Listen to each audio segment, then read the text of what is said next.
Ja, prvi del je kot tradicionalno najtežji, se pravi velik poudarek je na fizični moči in igralci bojo, v teh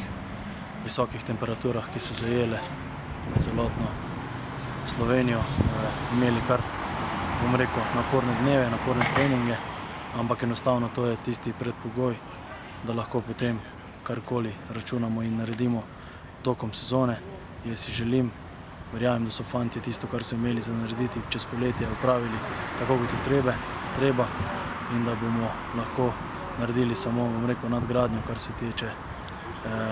fizične priprave in potem tudi postopoma vpeljevali žogo oziroma rokomet.